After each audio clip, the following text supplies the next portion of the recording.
There is a growing possibility that the Lakers will trade the number 17th pick alongside Mo Bamba and or Malik Beasley for a starting level upgrade next season, the Athletic Jovan Buha reports.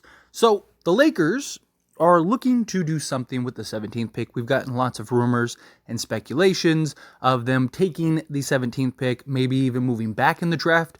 There's talks about maybe Buddy Hield and either like the 26th and 29th pick for something along the lines of Malik Beasley plus the 17th pick and the 47th pick. So the Lakers basically get to move up from the second round and get two players, kind of do a three-player swing type deal, which could be pretty nice. That could be something that really adds some depth or just gives them two more draft picks to kind of use for maybe another trade.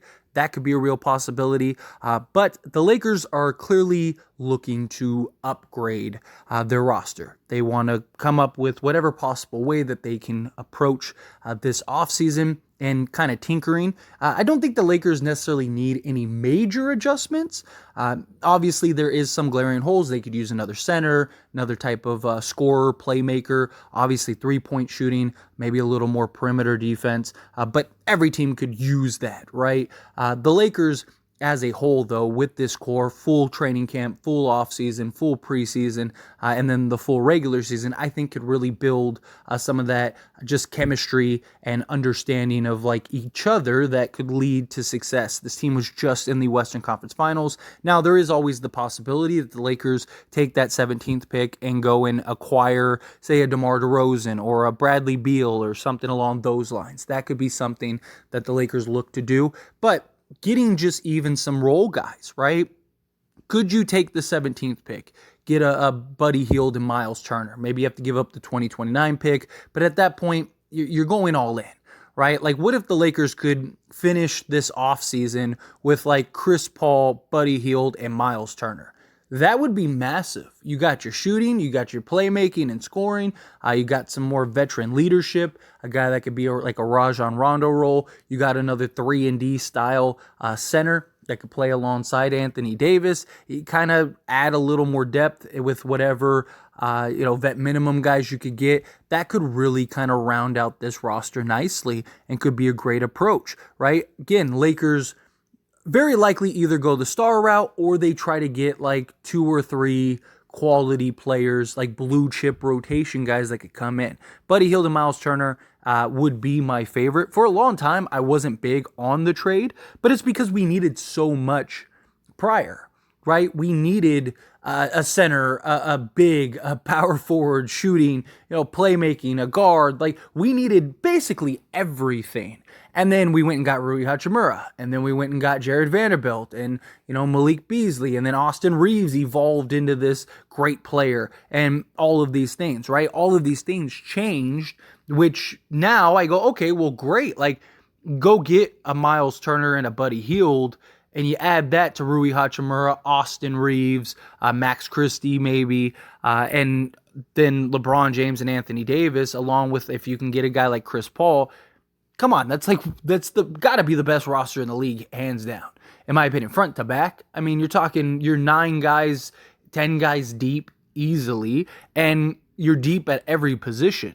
You got shooting, you got scoring, you got playmaking, you got bigs, you got everything. The only thing that's stopping that team would be injuries. But some other alternatives that the Lakers could look at is very likely just quality, like blue chip, starting level rotation guy. Like a guy like Gary Trent Jr., just kind of using him as an example, insert that guy that you think that may be available that could potentially come over that the Lakers could sign through a trade. That could be pretty interesting. But a guy like Gary Trent Jr. who could come in, he's young, right? He's not 30. He's a guy that's 24, 25. So he's still young enough to where you could keep him long term. He hasn't opted out officially out of his contract, which I wouldn't be surprised if he doesn't, because he's getting like $18.5 million this upcoming season. His market's probably not much more than that, if even that much at all. So he could opt in. Lakers go and maybe make a trade. You could do Malik Beasley and like Shaquille Harrison. That money lines up perfectly. Give up the 17th pick. and get yourself a Gary Trent Jr. You could even just move Austin Reeves to the 1. So you could have a starting 5 of like Reeves, Gary Trent Jr., along with like a Jared Vanderbilt, LeBron James, and Anthony Davis, or you could go Rui Hachimura, however you want to go and approach the starting. And Gary Trent Jr. is a legit 3-and-D guy, can knock down the 3 ball, can make plays. He's a 3-level scorer. He's a guy that was 3 seasons ago, was like second in the league in 30-point games, something like that. Like he was like, there was a whole list of just like your typical stars that you could list that, put up 30-point games, and Gary Trent Jr. was like right there, and you're just like, whoa, like where did that come from, right? So he is capable of putting the ball in the hoop, scoring, and he plays some quality defense. He's not like super elite or anything like that, but he is very good. He's above league average, and he's a guy that could be a quality rotation guy. Got good size, good length, can do a little bit of everything, can even play make a bit, which helps, right? You get guys that can handle the ball, that aren't afraid to handle the ball, that aren't afraid to, swing the ball to others. And with LeBron James on the court, you could easily have Reeves as your point guard. At that point, you're just trying to get a guy to bring the ball up and set and run the plays. Austin Reeves did that plenty, even throughout the playoffs. So, you go and get a guy like that. Get a guy like a Gary Trent Jr., something along those lines. You could even look at some like veteran pieces, say like Bojan Bogdanovic and Alec Burke. Again, not saying that they have to go get these guys, but just using them as an example, guys that may be available. Maybe you go kind of like a more veteran route than a younger route, right? You could look at it as like, okay, we have plenty of youth, because they do. I mean, you got Austin Reeves, you got Max Christie, you got Jared Vanderbilt, you got Rui Hachimura. You got plenty of youth. So now, do you look at some added veterans? Again, Chris Paul, if he comes, okay, well, then there's a veteran. You obviously don't want to get too old to where, we saw what the 2021-2022 season could be, but there's a big difference between that team and this team. The average age of this team is like 26, 27. The average age of that team was like 36, 37. A big difference. Basically, all 15 of their guys were old except for Austin Reeves.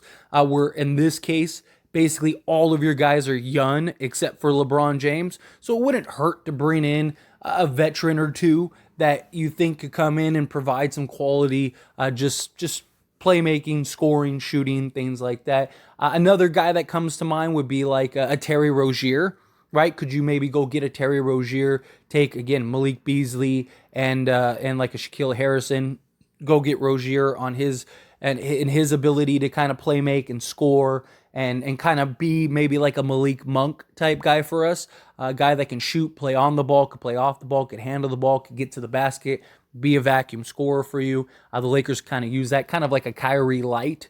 That could be a real option. But it's good to see that the Lakers are at least exploring possibilities, exploring options, looking to upgrade the roster, right? Because if you have an opportunity to get better, get better. Not saying that the Lakers should blow up the roster and start fresh. No, not at all, right? Like, a lot of people, I see a lot of comments from people that are like, oh, the Lakers should just, stand pat, or the Lakers shouldn't, trade anybody, or the Lakers shouldn't do anything. And it's like, but if you can get better, right? If you can get a new, shooter that's more consistent than Malik Beasley and can provide more, right? Like if you can turn Malik Beasley into like a Gary Trent Jr., a guy that can provide the shooting, play some defense, and can actually do more on the basketball court than a Malik Beasley, why wouldn't you want to do that? And I get chemistry, I get, you want to build that camaraderie and all that stuff, but anybody that the Lakers acquire would have basically as much time as the current guys. It's not like the current guys had the entire season last year. No, they all came, they didn't even play 10 games together fully healthy before they went into the playoffs, right? So it's not like you make a trade for a guy or two and they're coming in. It's like, you just ruined all the chemistry. They haven't even had time to build that, so you add these new pieces, you're giving them that time to build that regardless. It's not really going to make a change, not really going to make a difference. If you can get a guy that might be a better fit or, maybe makes more sense long-term, or even now, right? The Lakers have a window. Do you push your chips to the table and go all in on the window? I think that's a real possibility. But anyway, as always, this is a discussion, so I pass the question to you. Let me know your thoughts and opinions down in the comments below. What do you think? Do you think the Lakers should go and try to get a rotation guy or two?